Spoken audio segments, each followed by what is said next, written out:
ai muốn nghe một câu chuyện nhỏ mà có thể thay đổi cách nghĩ không? Nào, cùng xem bắt đầu nhé. Giữa biển trời mênh mông, có những khoảnh khắc con người không còn là kẻ chinh phục, mà chỉ là một sinh linh nhỏ bé, xin phép được sống tiếp một ngày nữa. Gã liều mạng bước xuống đảo hoang trong trạng thái trần trụi nhất. Không áo quần, không dao rửa, không lửa, không mang theo gì ngoài cái thân xác và một ý chí chưa chịu chịu thua. Khoảnh khắc chia tay anh cameraman, gã quay lưng lại với thế giới loài người. Từ giây phút đó, mọi sai lầm đều không có ai sửa giùm. Mọi cơn đau đều phải tự mình chịu lấy. Việc đầu tiên không phải là tìm thức ăn, mà là tìm nước. Hoang đảo không cho con người quyền mơ mộng. Không có nước, mọi kỹ năng sinh tồn chỉ là chuyện kể cho vui. May mắn thay, trên đảo có dừa. Những cây thấp thì hái được, những cây cao chỉ biết đứng nhìn mà nuốt nước miếng. Gã đập trái dừa vô đá san hô, tiếng cốp khô khốc vang lên giữa khoảng không tĩnh lặng. Nước dừa trào ra, ngọt, mát, cái ngọt của sự sống. Thứ ngọt chỉ khi cạn kiệt người ta mới thấy quý.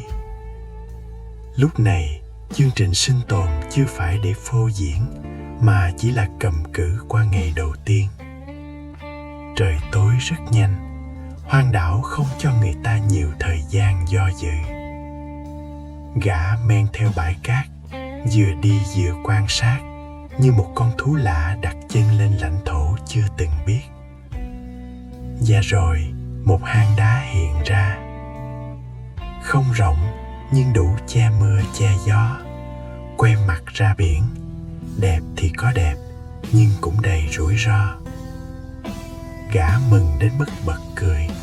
Tiếng cười kha kha kha vang lên giữa hoang vu, vừa vui vừa có chút rợn người.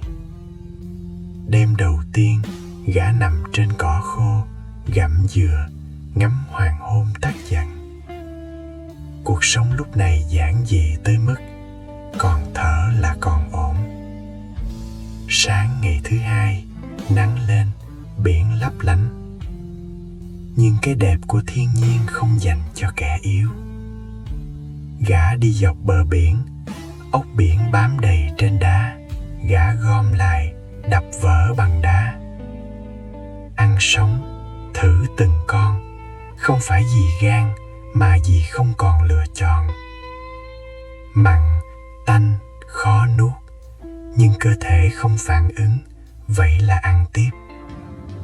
Ở đây, cái lưỡi không còn quyền quyết định, chỉ có sự sống và cái chết. Rồi gã phát hiện nước ngọt trong hõm đá, một vũng nhỏ thôi nhưng trong veo.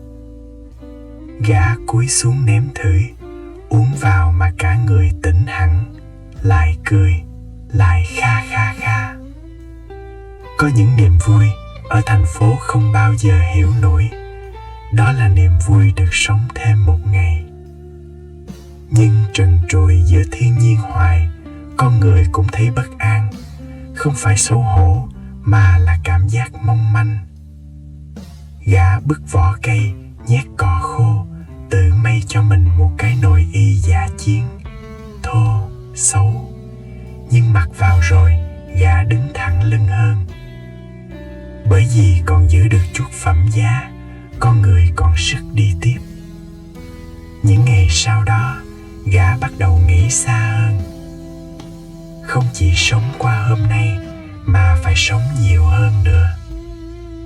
Gã gom vỏ sò, xếp gọn, chờ mưa. Dùng dây làm ống dẫn nước. Từng giọt nước chảy vào chai, chậm rãi như hy vọng được chắt chiu.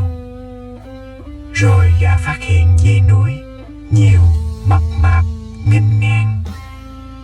Chúng đi lại ngay cạnh trại, ăn uống, đùa giỡn, trêu ngươi, coi gã như không khí.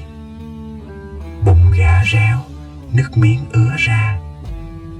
Nhưng không có dao, không có bẫy, chỉ có lời thề thầm trong lòng, rồi sẽ có ngày lửa trở thành mục tiêu tiếp theo. Không có lửa, con người mãi chỉ là sinh vật ăn sống.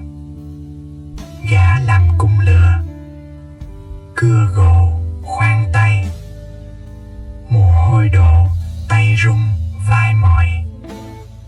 Không một tia lửa, tai họa nối tiếp tai họa, nước tích trữ đổ hết, hy vọng chao đảo. Ngày thứ bảy, cơ thể gã suy kiệt, hai tay giơ lên là rã rời, bụng quặn, nôn mửa, ốc sống ăn hoài, ruột gan không chịu nổi nữa. Ngay cả cơm dừa, món từng cứu mạng, giờ cũng khó nuốt. Gã gào lên giữa đào hoang, không ai nghe, nhưng gã cần nghe chính mình. Lần đầu tiên, ý chí rạn nứt. Gã mở túi thuốc, tự tiêm kháng sinh. Không phải vì yêu, mà vì muốn còn đường về.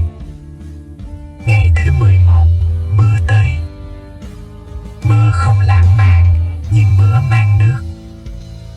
Vỏ sò đầy lên, chai nước đầy dần. Cơ thể hồi phục chút ít. Rồi khoai môn xuất hiện, đào lên, phơi nắng, ăn thử. Giòn, khó tin. Không ngon, nhưng cứu mạng. Gã làm bẫy cá, chai nhựa, ốc biển làm mồi. Có cá, ăn sống. Sau mấy bữa có thịt có củ, sức quay lại, ý chí nhen lên. Gã thử lửa lần nữa. Lần này gỗ cứng hơn, tay chắc hơn. Và rồi tia lửa bật lên. Ngọn lửa cháy sáng. Gã khóc, khóc như đứa trẻ. Bởi vì từ giây phút đó, gã biết mình chưa bị hoang đảo nuốt chửng. Có lửa, trà nóng, cơm dừa nướng khét mà ngon.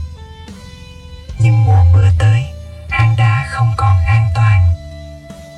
Gã bắt đầu dựng nhà. Chặt cây bằng vỏ nghêu, buộc bằng vỏ cây, đang lá cọ. Mỗi cây hạ xuống là một trận vật lộn. Có ngày đói, có ngày mưa, có ngày chỉ ăn cá ương, cua dạt. Có sinh vật lạ, có mùi kỳ quái, nhưng nguyên tắc ở đây là thứ gì ăn được là ân huệ. Có lúc gã nhầm lá khoai môn, miệng bọng rác. Có lúc bị lươn cắn, có lúc dê núi đứng ngay trước mặt mà không làm gì được. Có lúc nhớ bà nội, nhớ con người cũ của mình. Nhưng rồi khoai môn lại tới, cua lại xuất hiện. Mái nhà hoàn thành. Ngày thứ 29, gã chuyển vào nơi trú ẩn mới. Ba Trà ngồi lại, hát nghêu ngao một bài hát tự chế. Giữa đào hoang, một con người trần trụi đã dựng được một mái nhà và một ý chí. 60 ngày chưa kết thúc, cao trào còn phía trước. Nhưng tới đây, ai cũng hiểu một điều. Thứ khó sinh tồn nhất không phải đói, không phải lạnh, mà là lúc con người không còn tin mình chịu nổi thêm một ngày nữa. Cảm ơn rất nhiều vì đã xem hết video. Hãy để lại suy nghĩ của bạn trong phần bình luận. Sen luôn mong được lắng nghe. Đăng ký kênh để đồng hành cùng Sen nha.